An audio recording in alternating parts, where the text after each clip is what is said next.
So we're at past the equinox, and I've been watching sun and moon. First up, the moon you've got here. That's I'm looking at the dark side. You know, not the dark side of the moon, but the part that's not lit up right now. We got this is from yesterday. Got crescent there, and you know, pretty tight in. It's not the clearest shot because it was kind of a not quite nighttime. I shouldn't try to shoot the moon in the day, but you can see about where we are. But what I can't show you on screen that I don't think is showing up is we do have moon features in this darkness here. I mean, there's been a lot of speculation about whether the moon, you know, is just shaded or if there's something in front of it, or if I mean, it looks for all the world because of high contrast. I think that it's not even part of it's not even there. But I've done enough experiments with just, you know, racket balls and things and playing with the light that I think what we're seeing with the moon is mainly a contrast issue. And there are optical illusions. We have to be aware of that. But when I zoomed in on the dark part and I changed the levels a little bit to try to bring out any kind of detail, I'm definitely seeing like little lines, and sometimes I can see, if I can find it again, one of the classic signature raised dot in the middle, like there's a dot, my cursor point is right on the dot, and here's the crater around it. And there's a lot of, you know, just plain old moon features. So I have to conclude just from my own observations that the moon is definitely not missing anything when it's not fully lit. And once again, you know, here's one of the main features you can see. I think that's the Sea of Serenity. I'm not sure, but and of course, it moves different axes, the way I was talking about the sun in that one other video. It will wobble a little side to side, so we see a little more of the edge, one edge or the other. It'll also go a little forward and back, so we see a little more of the bottom, a little less, and it'll also do the clockwise motion. But there was speculation about whether this dark part had anything in it when we couldn't see it, and I think I've concluded that there is that, you know, the moon is still physically all there, as physical as the moon is, whatever it is. And so because of this, you know, I think the burden of proof is on those who say there's nothing there. Also, we can clearly see signs of an external light because of the shadow. You know, we got the light is brighter on this side right now, and light comes across a divot and hits the other rim, and there's a shadow behind it. That's exactly what you would expect if the rim is raised. If it's not raised, you get more like this, but you still get dark on this side, light on that side. The raised dots indicate how it was formed. Those are not impact craters, of course. Those raised dots indicate an electrical arcing. But like I said, also, when the moon is full, it does not have the classic characteristics of an externally lit sphere. It looks like a flat disk, very evenly refracting light. And so that's still a puzzle. And I just think the burden of proof is on those who come up with more complicated explanations for what the moon's doing. I mean, it's clearly lit from the outside. You cannot get this effect from internal light, even if the object is is translucent, because like I said, I have an old trackball. If I shine a light on it, it looks like the light is coming from within. It glows evenly all over, but what you don't get is surface shadows. So I don't know how to explain it, because when the moon is full, you don't have surface shadows. So, but when it's not full, it looks like an ordinary ball of clay or whatever it is, something frozen, looks like to me sometimes. And we have the surface features, these arc divots or craters, whatever you want to call them, showing signs of an external light from a direction that's consistent with the known laws of physics and optics. And I just don't see a way around it. And like I said, I can now be, by playing with the levels control and everything of the unlit portion, you can see the way it curves around. That's not inconsistent with lighting up a sphere. And we have features in here. Like I said, there's a crater with a raised dot right there. I'm pretty sure you're probably not seeing, I don't know, but it may be a little easier to tell when I move it like this, because you can see it's moving with the image and not staying put on my monitor. And it wouldn't matter if there was something on my monitor, because this is a screen capture. So I think, like I said, the only remaining puzzle for me is why it is when the moon is fully lit that it refracts like a flat disk. And also, how can it be a full moon if the sun is on the other side of the Earth completely? Because the moon should be completely eclipsed in that case. And if the sun is just high enough or whatever, away enough from the Earth, then there should be a shadow on the edge, some kind of depth, and we don't see that. So that puzzle remains. Now, when it comes down to the sun, what I expected is that, according to the standard model, supposedly when we're near the equinox, the moon or the sun, we're looking at, if you remember my earlier sun videos, not too far back, but several videos ago, the way the Earth looks at the sun at the equinox it means the Earth is not tilted at that point. It's not tilted toward or away from the sun. It's flat on to the sun pretty much. It's just had a kind of like a sideways angle rather than tilting forward or back from the sun. And because of that, and because of the fact that the current theory is that the sun rotates fastest at its equator, and we're looking pretty much dead on at its equator, then we should see faster than normal sunspot movement, and the sunspots should go more across, like you see in the NASA videos. But they're not. They're still doing the hour hand clockwise motion, and they're not moving any faster than normal. And I took a few shots. I don't know if that I'll really bother to bring those up. You've seen one sunspot, you've seen them all pretty much. But for latecomers, what we're looking at here is the moon that I just took yesterday night, and the dark part of it. Because as I scroll around, I played with the levels here, in GIMP. This is GIMP program. I can see moon surface features. I can see craters with the raised dots in the middle. I don't think you guys can see it, but at any rate, that's what we're looking at. So I might put that up just so we have something to see while I talk about the rest of it. But anyway, what I'm saying is that the simplest explanation so far for the moon, that it is a physical object, it is externally lit, and when it's full, it seems to be a flat disk internally lit and has no hot spot as you would expect on a sphere, and that it should be completely eclipsed every time there's a full moon because the sun is on the opposite side. And if it's not directly opposite, there should be some kind of depth at the edges, and there's not. I can't figure that out. I haven't been able to figure it out in a year. But I can say that the moon's dark portion, when it's not full, doesn't mean the moon's not there. Every experiment I've been able to do, plus this photo, is telling me, yeah, the moon's still there.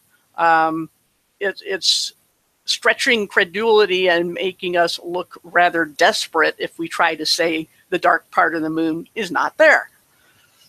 So that's my opinion of the moon. Like I said, it still puzzles me when it's full. That isn't explained by the standard model for sure. And I'm not sure that any model really explains it very well.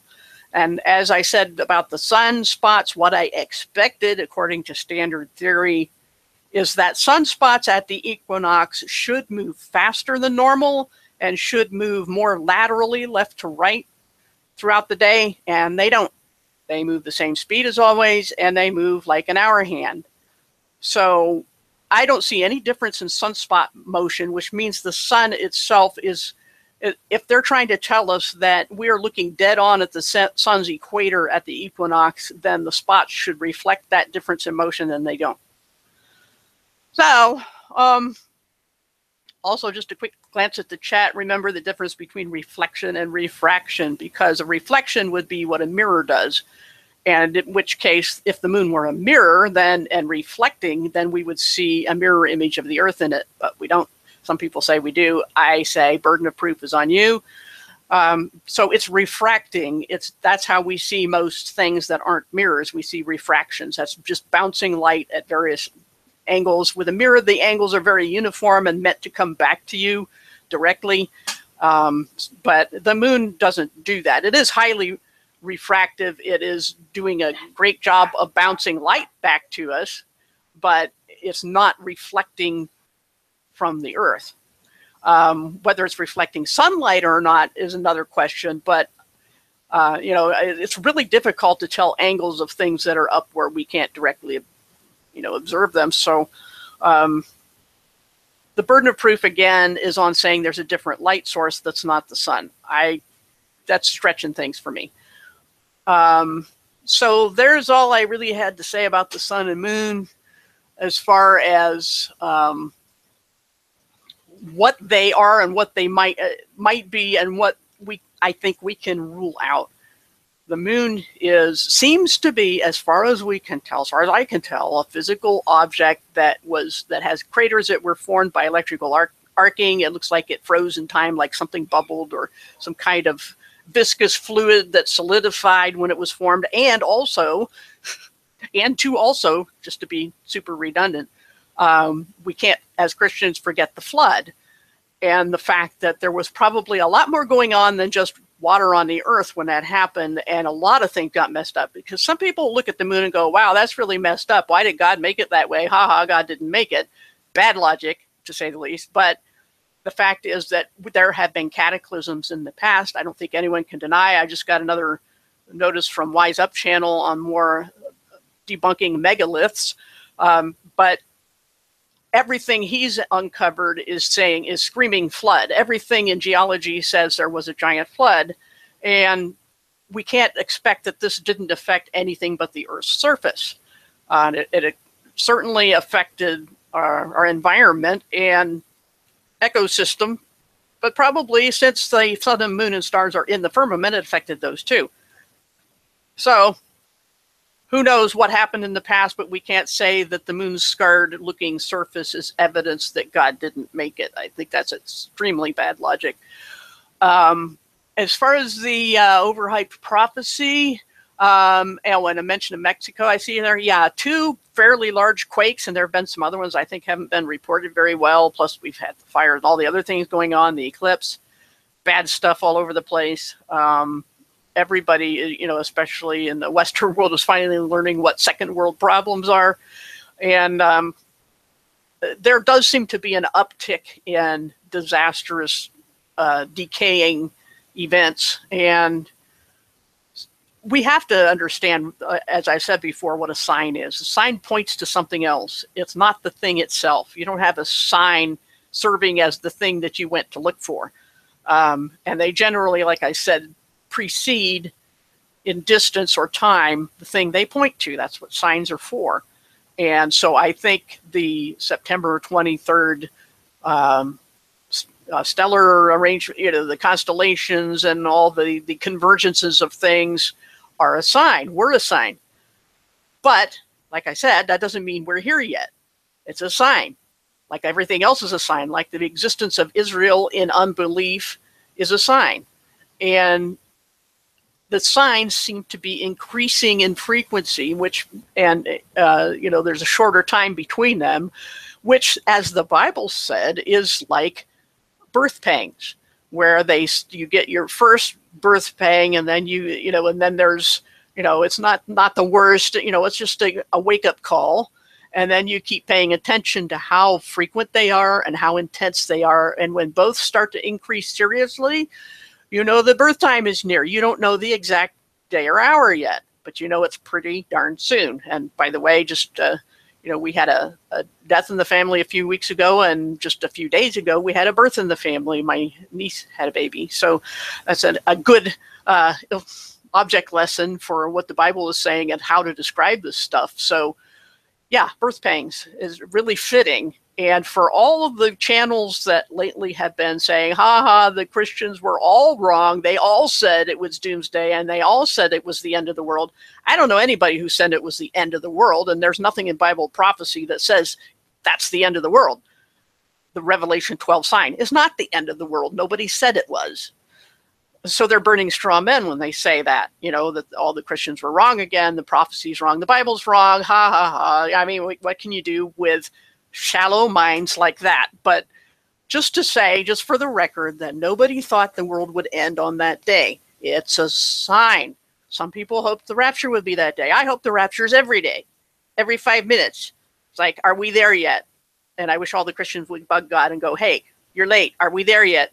Because I do believe it's possible to move the hands of God in prayer. And that, like I said in another video, I think it was the ones on Daniel, that even though he knew that the time was right for God to start bringing Israel back from exile, because they're always bad, that he should pray about God making good on his promise. And I think the church as a whole needs to do that. But once again, the hype about the prophecy was just that. It was hype. There are a lot of Christians who give us, keep doing the date setting thing, and the rest of us are telling them don't do that. And of course, the critics only pay attention to the Christians who do the date setting. So they can mock them once again. There are entire multi-thousand page threads in some conspiracy boards about all the failed prediction dates. But to be fair, it isn't just Christians who predict the end of the world. What about 2012? I mean, that was not a Christian prediction, and everybody hyped that too. So it's just prophecy in general, any kind of prophecy that people get all excited about, but they don't study the details, and they don't understand the difference between a sign and a fulfillment. And the fact that the Bible has shown, in hindsight, we can see clearly that there are sometimes multiple layers of fulfillment of a prophecy. The biggest one being that Antiochus Epiphanes, several hundred years before Christ, almost completely fulfilled Daniel's prophecy about the coming, the precursor of the Antichrist as we know it, but that individual desecrated the temple, etc.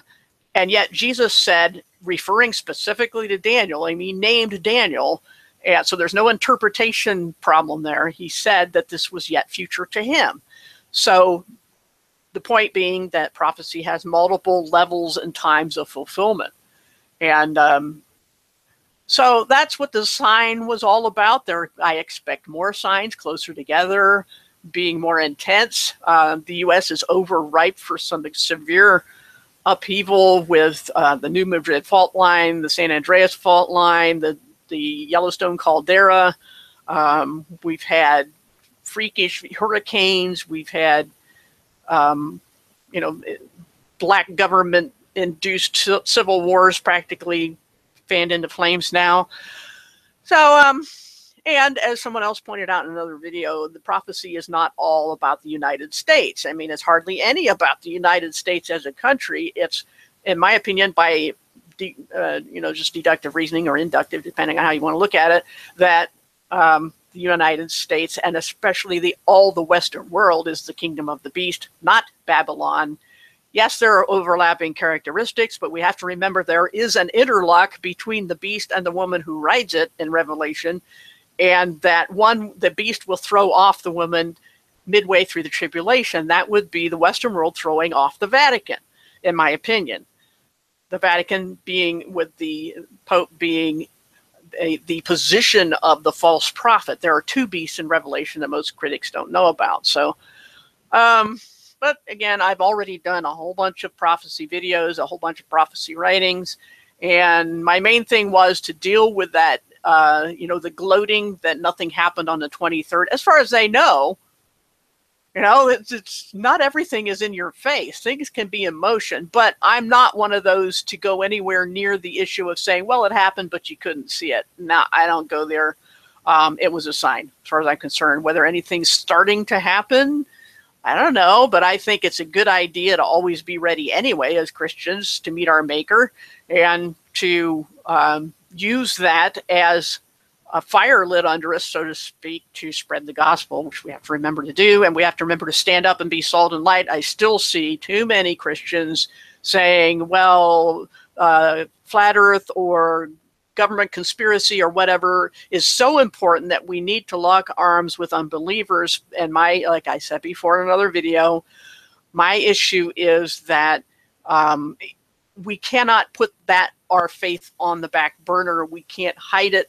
We can't fail to use our opportunities, our platforms when we get them, to represent Jesus. We're here to do that. We're here as his ambassadors. And if we fail to even say who we belong to, or we seem kind of ashamed of him, he'll be ashamed of us, as he promised. And the thing is that if, unity has a limit, because that's what, as I said before, holiness is all about. It's separateness. It's a point at which you won't compromise anymore. And each of us is going to have personal convictions. And the Bible says when it comes to something variable, a gray area, a personal conviction, follow your convictions, because it's a sin to violate your conscience. And that doesn't mean other people have to obey your conscience. It just means that you yourself, if you feel that something is wrong for you to do, don't do it. And too many Christians today, though, don't remember that they're representing Jesus. And if they are saying that it's more important to be unified on a conspiracy theory than it is to stand up for your convictions, especially when the people you're uniting with are not just indifferent to your faith or just don't accept it, that's fine. The line is crossed, in my opinion, when those people are hostile, when they hate your faith, they hate the Bible, they hate Jesus, they think he's Jupiter or some such nonsense. And those people who are showing their double standards by tolerating any religious idea but that one, any person in history but the Jesus who rose from the dead, any book but the Bible, that kind of hostility, I think, is where we need to draw the line. That's just my personal conviction, but I think it's sustainable by the Bible. But that's why I don't go anywhere anymore, because I stand up and you make yourself a target when you do that. So I have a video, my previous video, the goodbye video, if anybody's curious about that. That was the best way I could think of to clear the air. And yes, I did change my name again because I'm leaving the past things behind now. The bad Christian name was for a purpose, for a time. And also the goodbye video has static for sound for a reason. I let it do white noise because it's basically my way of not all that politely saying eat static to people who want to tell me what's wrong with me. So the bad Christian name, on advice of friends as well, had to be left behind because I'm leaving that whole episode behind where I was just kind of telling people where they can get off when they want to tell me how bad I am. And compared to the critics, I don't think it was true anyway. But I'm moving on to a phase where I'm not dealing with that anymore. And newcomers to my site, my 1 or 2 people a year, would not understand why I called myself that. And I didn't want to reuse Knowledge Scavenger because there's too many hit pieces with that name in it, and I want to leave it behind. So new name. I tried to pick something that was a little more challenging to make fun of, because people are going to do it eventually, but it won't hopefully happen as often now since I only stay here. And occasionally I do watch another chat, but it's mostly just makes me what other friends have said, that there's a sentiment in the Christian community of a combination of grief and rage. And that's what's going on. And I think that we need to try to keep that to ourselves as far as expressing it. But that's just, it's the end times in more ways than one. And we each have to deal with it in our own way. But mainly tonight, I just wanted to show what I see in the moon's dark portion, that it is there. I can see moon features. It's not real obvious. I could be wrong, but it sure looks like it to me. And if me with my bad eyes can see it, then I'm pretty sure it's there. But yeah, none of us said that the 23rd was the end of the world. And I think the standard model, going back to sun and moon, the sun's sunspots are telling me that the sun doesn't do anything different at the equinox than it does at the solstice, which should be the case according to standard theory. So all my sun stuff put together, I'm like, no, the standard model does not work. We don't seem to be tilting forward and away from the sun as we progress through the seasons. I don't see that at all. I just see the sun's arc changing from day to day. That's all I see. Let's see, look at the chat just real briefly here. For a while, we had, I think, 18 people watching. Now we're down to our usual 6. I don't know. It doesn't matter what day or time I do anything. So, but I had my pictures uploaded, and I thought, you know what, I'm just going to knock this out real quick. And so I don't want to keep you guys awake or anything like that, or miss some good video, whatever hangout's going on. But yeah, so if anybody's curious about my involvement or lack thereof in other hangouts now, look at my goodbye video, the one before this. And in the future, I will just stay here and may watch other things, but I will not comment. And I hope to do more sun and moon type videos and also Bible topics as I feel like doing one. And it would be nice to have more people see the stuff, but I'm not a marketing person and I'm not interested in too much attention anymore. I really don't want it. So, so yeah, I'll let you guys go to bed.